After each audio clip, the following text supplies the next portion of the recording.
Good morning. Thanks for joining us. Hey, I want to share something I picked up from Bob Goff, starting with Matthew chapter 23, verse 26. Blind Pharisee, first clean the inside of the cup and dish, and then the outside will also be clean. You know, we've all got stuff going on, don't we? And the beauty about the spirituality that Jesus has always wanted us to experience is one that doesn't just make us look better on the outside. It's one that makes us clean on the inside. And so, so think about your house. Don't you have like certain rooms like, oh, company can go in this room, but not in that room? Yeah, I remember being a kid, two things that my brother and I did. One time we had to clean up the room.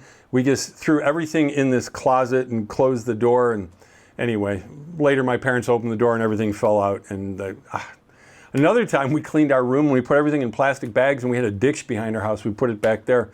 That worked until some neighbors found it and then we were getting upset because they had some of our toys. I don't know what we were thinking. But anyway, Bob Goff tells the story that their place is the attic. And so he always refers to his wife as Sweet Maria. And so this one Saturday, she's just like, you know what, I'm going to tackle the attic. Why don't you go get the oil changed in the car? And Bob's like, sure, if that's going to help you, I'll go do that. And I understand sometimes it's kind of a one-person operation. But while he was gone, he got a call from her and her voice didn't sound good.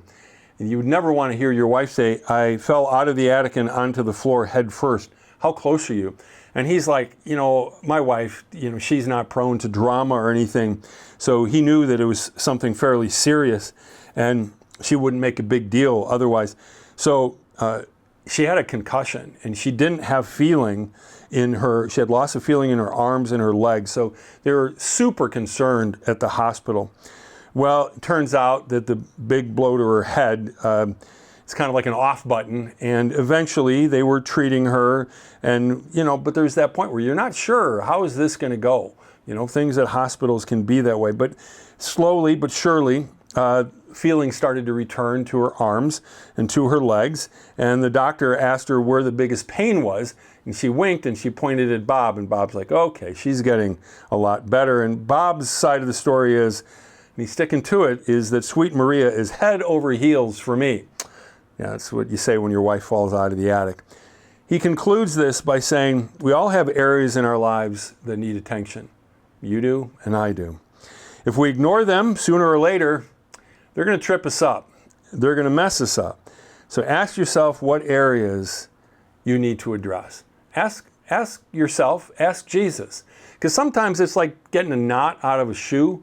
You ever do that? You know what I'm talking about. Oh, I'll start here. It's like, no, that's not the part that needed. I remember as a kid, finally I'd have such a tight knot. It's like, Mom, can you get this out of there? And she'd have to get the fork out and yeah, you know what I'm saying. But sometimes we look at the wrong thing. Ask Jesus, what is it that really needs addressing in my life? The areas that maybe we've been ignoring can pile up and get out of control. And then bring those areas to Jesus and he can help you sort through it. And as we've been talking in the No Stinking Thinking, he can help to fill those voids with something else. Some of the stuff in the attic just needs to get out, but then we need to replace it with some good stuff.